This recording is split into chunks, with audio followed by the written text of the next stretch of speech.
আসসালামু আলাইকুম। Bangla audio book চ্যানেলে আপনাদের স্বাগতম। এখন আপনারা শুনবেন সত্যজিৎ রায়ের লেখা গল্প চিলেকোঠা।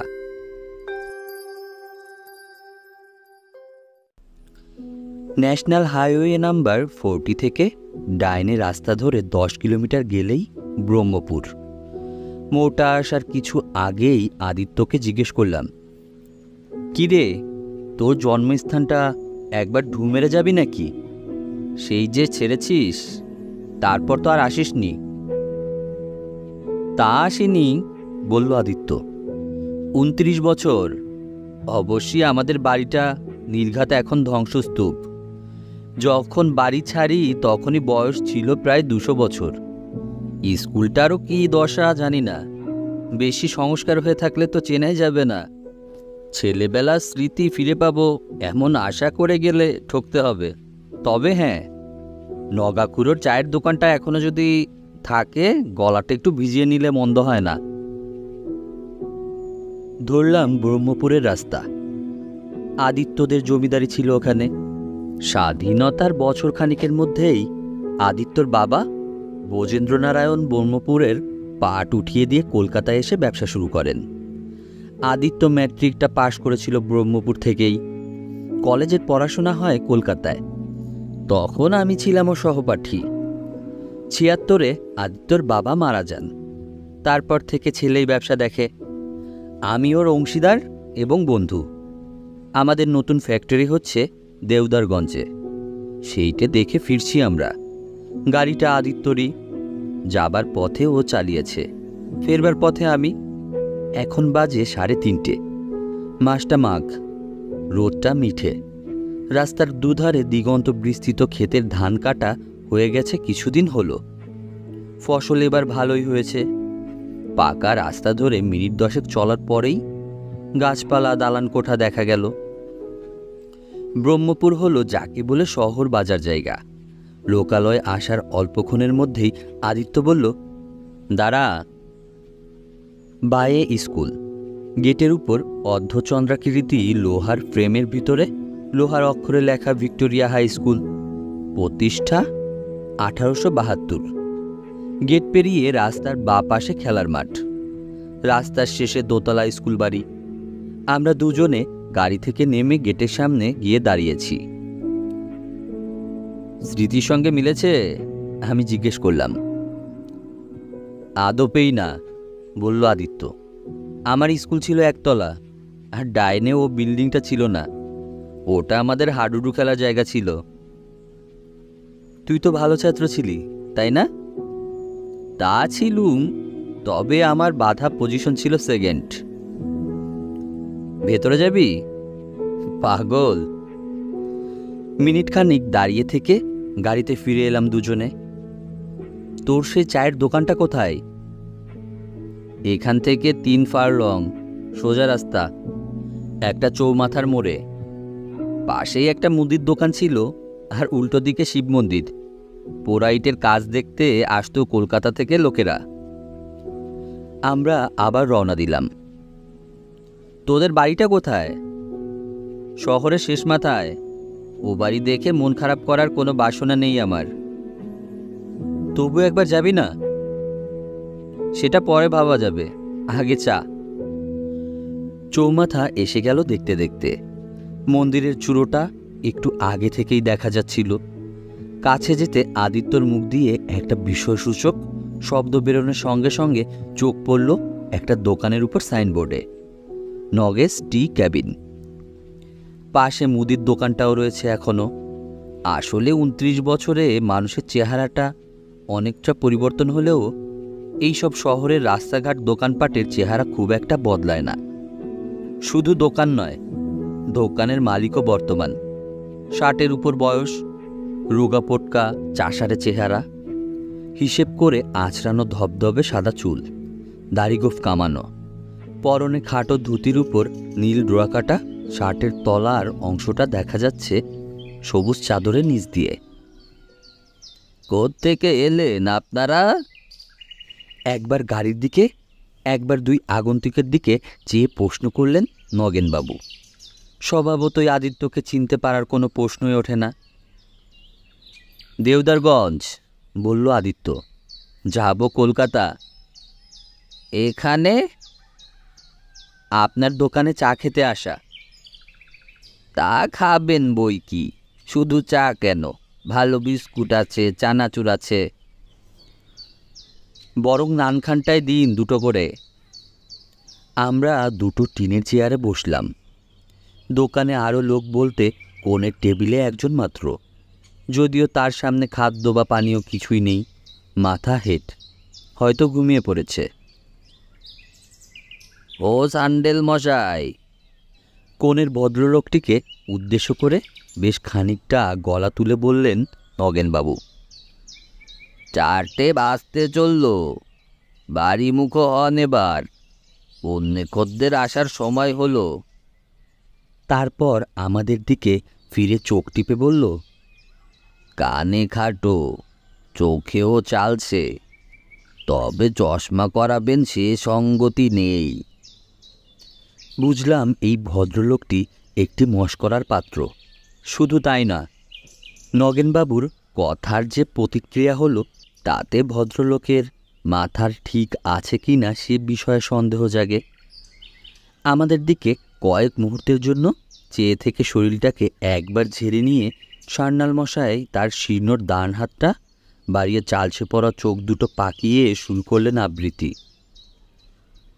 মারাঠা দস্যু আসিছে রে ওই, করো করো সবে সাজ, আজমির গড়ে কহিলা ঘাগিয়া, দুর্গেশ দুমরাজ।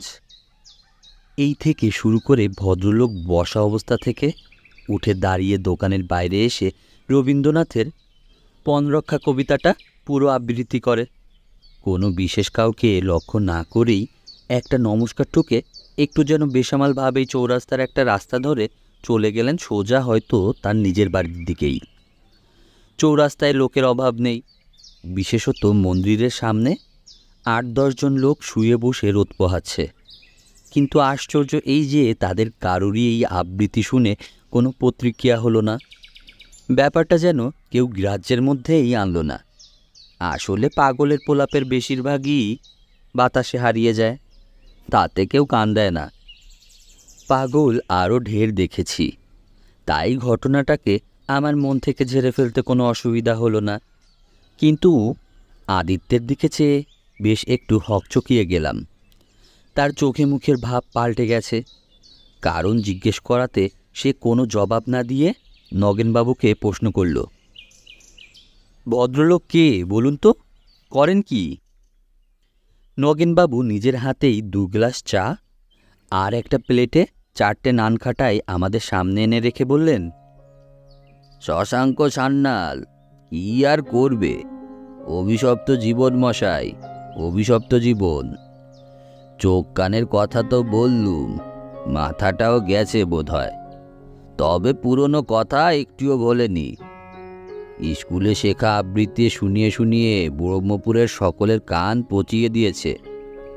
স্কুল মাস্টারের ছেলে, বাপ মরেছে অনেক কাল, সামান্য জমি জমা ছিল, একটি মাত্র মেয়ের বিয়ে দিতে গিয়ে তার বেশিরভাগটাই গেছে। বউ মরেছে বছর 5 হলো। একটি ছেলে ছিল, বিকম পাশ করে চাকরি পেয়েছিল কলকাতায়, মিনিবাস থেকে পড়ে মারা গেছে গত বছর। সেই থেকেই কেমন যেন হয়ে গেছে।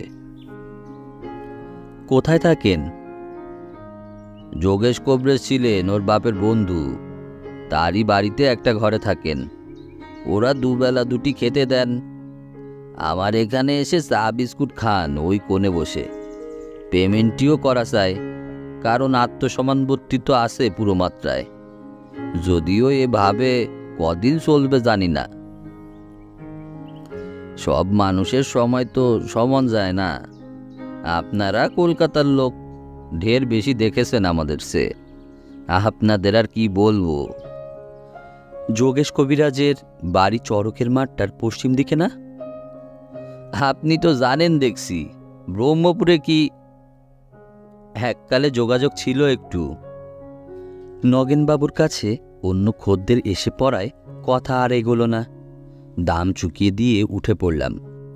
গাড়ির চারপাশে ছেলে ছোকরাদের একটু জটলা হয়েছে এরই মধ্যে। তাদের সরিয়ে দিয়ে গাড়িতে উঠলাম। এবার আদিত্যই স্টিয়ারিং ধরল, বলল, আমাদের বাড়িটা একটু ঘুরপ্যাচের রাস্তা, আমি চালাই। তাহলে বাড়িটা দেখার ইচ্ছা জেগেছে বল? ওটা এসেনশিয়াল হয়ে পড়েছে। তাকে দেখে মনে হলো আদিত্যকে জিজ্ঞেস করেও ওর মত পরিবর্তনের কারণটা এখন জানা যাবে না। ওর স্নায়ুগুলো যেন সব টান টান হয়ে আছে। আমরা রওনা দিলাম। চৌমাথার পূবের রাস্তা ধরে কিছু দূর গিয়ে ডাইনে বায়ে খান কয়েক মোড় ঘুরে অবশেষে একটা উঁচু পাঁচিল ঘেরা বাড়ির পাশে এসে পড়লাম। নহবতখানা সমেত জীর্ণ ফটকটা এসে পৌঁছতে আরেকটা মোড় নিতে হলো। 4 মহলা বাড়িটা যে এককালে খুবই জাদ্রেল ছিল সেটা আর বলে দিতে হয় না, যদিও এখন অবস্থাটা কঙ্কালসার। হানাবাড়ি হলেও আশ্চর্য হব না। বাড়ির গায়ে লটকানো একটা ভাঙ্গা সাইনবোর্ড থেকে জানা যায় একটা সময় কোনো এক উন্নয়ন সমিতির অফিস ছিল এখানে। এখন একেবারে পরিত্যক্ত। ফটক দিয়ে ঢুকে আগাছায় ঢাকা পথ দিয়ে আদিত্য গাড়িটাকে নিয়ে একেবারে সদর দরজার সামনে দাঁড় করালো। চারিদিকে জনমানবের চিহ্ন নেই। দেখে মনে হয় বছর 10 মধ্যে এই তল্লাটে কেউ আসেনি। বাড়ির সামনেটায় বাগান ছিল বোঝা যায়, এখন সেখানে জঙ্গল। তুই কি ভিতরে ঢোকার মতলব করছিস নাকি? আমি জিজ্ঞেস করতে বাধ্য হলাম, কারণ আদিত্য গাড়ি থেকে নেমে দরজার দিকে এগোচ্ছে। ভেতরে না ঢুকলে ছাদে ওঠা যাবে না। ছাদে? চিলকোঠায়, রহস্য আরো ঘন করে বলল আদিত্য। অজ্ঞতা আমিও গেলাম পিছন পিছন, কারণ তাকে নিরস্ত করা যাবে বলে মনে হলো না। বাড়ির ভিতরের অবস্থা আরো শোচনীয়। কড়ি বর্গাগুলো দেখে মনে হয় তাদের আয়ু ফুরিয়ে এসেছে। ছাদ ধসে পড়তে আর বেশি দিন নেই। সামনের ঘরটা বাইরের মহলের বৈঠকখানা, তাতে খানতিনেক ভাঙা আসবাব কোণে ডাই করা হয়েছে। মেঝেতে 7 পুরু ধুলো। বৈঠকখানার পর বারান্দা পেরিয়ে ঠাকুর দালানের ভগ্নাবশেষ। এখানে কত পুজো, কত যাত্রা, কত কবিগান, পাঁচালি আর কবির লড়াই হয়েছে তার গল্প আদিত্যর কাছে শুনেছি। এখন এখানে পায়রা, ইঁদুর, বাদুর আর আরশোলার রাজত্ব। ইটের ফাটলের মধ্যে বেশ কিছু বাস্তুসাপ থেকে থাকলেও আশ্চর্য হব না। ডাইনে ঘুরে কিছু দূর গিয়েই সিঁড়ি। দৃশ্য এবং অদৃশ্য মাকড়সার জাল 2 হাত দিয়ে সরাতে সরাতে আমরা উপরে উঠলাম। দোতলায় আমাদের কোনো প্রয়োজন নেই, তাই ডাইনে ঘুরে আরও খান 15 সিঁড়ি উঠে ছাদে পৌঁছালাম। এই হলো চিলকোঠা। এটা আমার প্রিয় ঘর ছিল, বলল আদিত্য। ছেলেবেলায় চিলকোঠার প্রতি একটা আকর্ষণ থাকে জানি, আমারও ছিল। বাড়ির সব ঘরের মধ্যে এই ঘরটাতেই একাধিপত্যের সবচেয়ে বেশি সুযোগ। এই বিশেষ চিলকোঠাটির একদিকে দেওয়ালের খানিকটা অংশ ধসে পড়াতে একটা কৃত্রিম জানালার সৃষ্টি হয়েছে, যার ভিতর দিয়ে বাইরের আকাশ, মাঠ, ধানকলের খানিকটা অংশ, অষ্টাদশ শতাব্দীর পোড়া ইটের মন্দিরের চূড়ো সবই দেখা যাচ্ছে। সারা বাড়ির মধ্যে এই ঘরটার অবস্থাই সবচেয়ে শোচনীয়, কারণ ঝড়ঝঞ্ঝা বয়েছে বাড়িটার মাথার উপর দিয়েই সবচেয়ে বেশি। মেঝের চতুর্দিকে খড়কুটো আর পায়রার বিষ্ঠা। এছাড়া এক কোণে আছে একটা ভাঙ্গা আরামকেদারা, একটা ভাঙা ক্রিকেট ব্যাট, একটা দুমড়ানো বেতের ওয়েস্ট পেপার বাস্কেট, আর একটা কাঠের প্যাকিং বাক্স। আদিত্য প্যাকিং কেসটা ঘরের একদিকে টেনে এনে বলল, যদি কাঠ ভেঙে পড়ি তাহলে তোর উপর ভরসা, দুর্গা দুর্গা। উঁচুতে ওঠার কারণ আর কিছুই না, ঘুলঘুলিতে হাত পাওয়া। সেখানে হাতড়ানোর ফলে একটি চড়ুই দম্পতির ক্ষতি হলো, কারণ তাদের সদ্য তৈরি বাসাটি স্থানচ্যুত হয়ে মেঝের আরও বেশ খানিকটা জায়গা জুড়ে খড়কুটায় ভরে দিল। যাক বাবা, বুঝলাম আদিত্য যা খুঁজছিল সেটা পেয়েছে। জিনিসটা এক ঝলক দেখে সেটাকে একটা ক্যারমের স্ট্রাইকার বলে মনে হলো, কিন্তু সেটা এখানে লুকানো কেন? আর 29 বছর পর সেটা উদ্ধার করার প্রয়োজন হলো কেন? সেটা বুঝতে পারলাম না। আদিত্য জিনিসটাকে রুমালে ঘষে পকেটে পুরল। ওটা কি জিনিস জিজ্ঞেস করতে বলল। একটু পরেই বুঝবি। নিচে নেমে এসে গাড়িতে উঠে আবার ফিরতি পথ ধরলাম। চৌমাথার কাছাকাছি এসে আদিত্য একটা দোকানের সামনে গাড়িটাকে দাঁড় করালো। নামলাম দুজনে। Crown jewellers. দুজনে গিয়ে ঢুকলাম শ্যাকরার দোকানে। এই জিনিসটা একবার দেখবেন। পকেট থেকে বার করে পুরো চশমা পরা বৃদ্ধ মালিকের হাতে জিনিসটা তুলে দিল আদিত্য। ভদ্রলোক চাকতিটা চোখের সামনে ধরলেন। এবার আমি বুঝতে পেরেছি জিনিসটা কি। এ তো অনেক পুরনো জিনিস দেখছি। আগে হ্যাঁ, এ জিনিস তো আর আজকাল এত বড় দেখা যায় না। এটা যদি একবারটি ওজন করে দেখে দেন। বৃদ্ধ নিক্তিটা কাছে টেনে এনে তাতে কালশিটে পড়া চাকতিটা চাপালেন। নেক্সট স্টপ যোগেশ কবিরাজের বাড়ি। আমার মনের কোণে একটা সন্দেহ উকি দিচ্ছে, কিন্তু আদিত্যের মুখের ভাব দেখে তাকে আর কিছু জিজ্ঞেস করলাম না। কবিরাজ মশায়ের বাড়ির বাইরে দুটি বছর দশকের ছেলে বসে মার্বেল খেলছিল। গাড়ি আসতে দেখে তারা গভীর কৌতূহলের সঙ্গে খেলা ছেড়ে উঠে দাঁড়ালো। তাদের জিজ্ঞেস করতে বলল, শ্যানাল মশাই থাকেন সদর দরজা দিয়ে ঢুকে বাদিকের ঘরে। সামনের দরজা খোলাই ছিল। বাইরের ঘর থেকে আওয়াজ পাচ্ছিলাম। আরও এগোতে বুঝলাম শ্যানাল মশাই আপন মনে আবৃত্তি করে চলেছেন, দেবতার গ্রাস। আমরা ঘরের দরজায় মুখটায় গিয়ে দাঁড়াতেও সে আবৃত্তি চলল যতক্ষণ না কবিতা শেষ পর্যন্ত পৌঁছায়। আমরা যে এসে দাঁড়িয়েছি সেটা যেন তার খেয়ালই নেই। একটু আসতে পারি? আদিত্য জিজ্ঞেস করল আবৃত্তি শেষ হবার পর। ভদ্রলোক ঘুরে দেখলেন আমাদের দিকে। আমার এখানে তো কেউ আসে না, ভাবলেশহীন কণ্ঠস্বর। আদিত্য বলল, আমরা এলে আপত্তি আছে কি? আসুন। আমরা ঢুকলাম গিয়ে ঘরের ভেতর। তক্তপোষ ছাড়া বসবার কিছু নেই। দুজন দাঁড়িয়েই রইলাম। শ্যানাল মশাই চেয়ে আছেন আমাদের দিকে।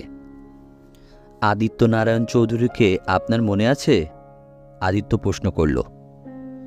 বিলক্ষণ, বললেন ভদ্রলোক। হালালের ঘরের দুলাল। ছাত্র ভালোই ছিল, তবে আমাকে কোনোদিনও টেক্কা দিতে পারেনি। হিংসে করত, প্রচণ্ড হিংসে, আর মিথ্যে কথা বলতো। জানি, বলল আদিত্য। তারপর পকেট থেকে একটা মোড়ক বার করে শ্যানালের হাতে দিয়ে বলল, এইটা আদিত্য আপনাকে দিয়েছে। ওটা কি? টাকা। টাকা? কত টাকা? 150।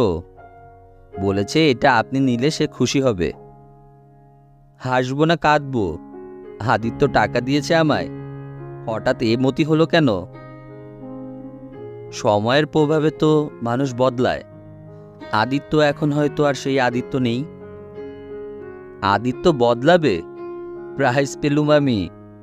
উকিল রামশরণ বারুজ্যের নিজের হাতের দেওয়া মেডেল।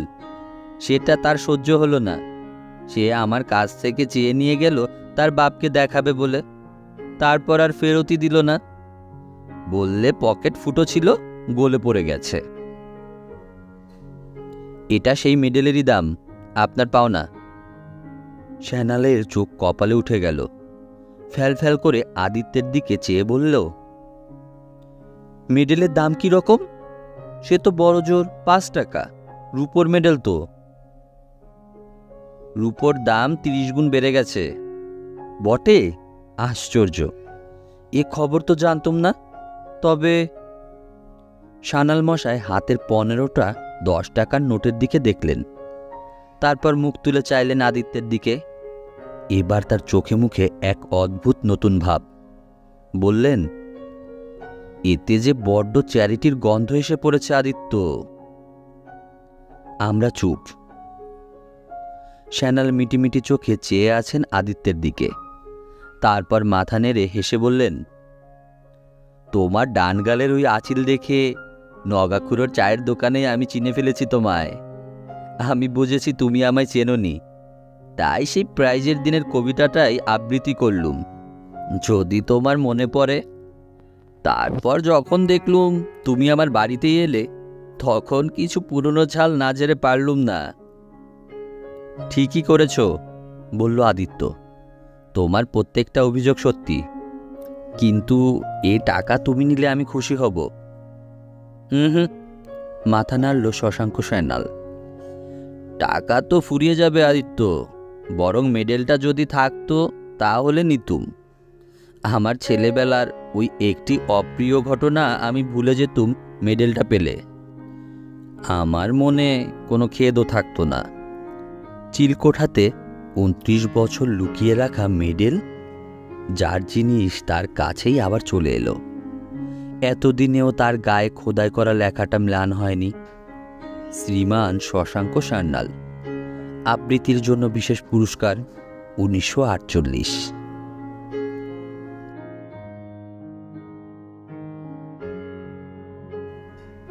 প্রিয় শ্রোতা, আপনারা এতক্ষণ শুনছিলেন সত্যজিৎ রায়ের লেখা গল্প চিলেকোঠা।